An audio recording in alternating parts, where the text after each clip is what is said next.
देश आज़ाद होने से पहले, गणतंत्र होने से पहले कुछ जो विद्वान थे उन्होंने अपनी जो अंतरात्मा की जो आवाज़ थी वह एक भाषण के जरिए लोगों तक पहुंचाई।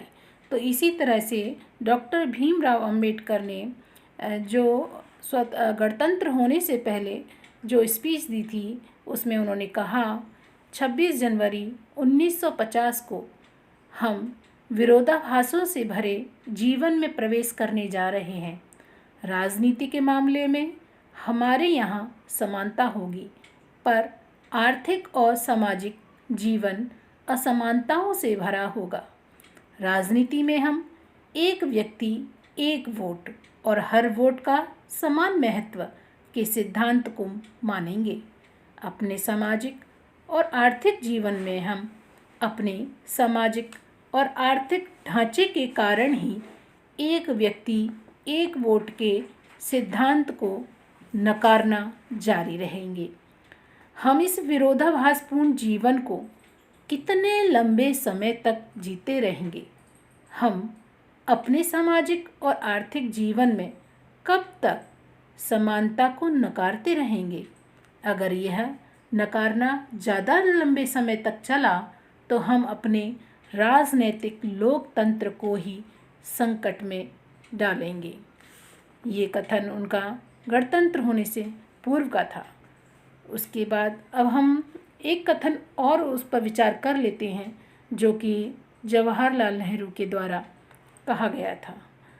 तो हम 15 अगस्त 1947 की मध्य रात्रि के समय संविधान सभा में दिए गए जवाहरलाल नेहरू के प्रसिद्ध भाषण को एक बार हम फिर से याद करते हैं।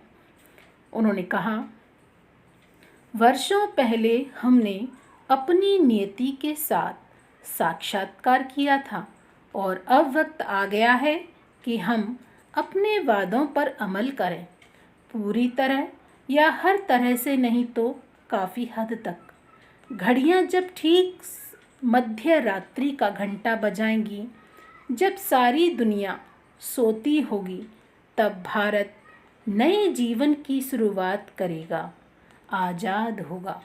इतिहास में कभी कभार ही सही पर एक ऐसा क्षण ज़रूर आता है जब हम पुराने को छोड़कर नए में प्रवेश करते हैं, जब एक युग का अंत होता है और जब लंबे समय से किसी राष्ट्र की दबी हुई आत्मा प्रस्फुटित होती है, आवाज़ पाती है।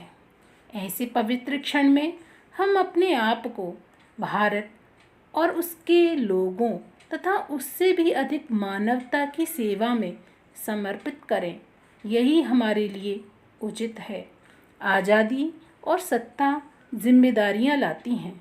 भारत में संप्रभु लोगों का प्रतिनिधित्व करने वाली इस संप्रभुता संपन्न सभा के ऊपर अब जिम्मेदारी है। आज़ादी के जन्म से पूर्व हमने पूरी प्रसव पीड़ा झेली है और इस क्रम में हुए दुखों से हमारा दिल भारी है।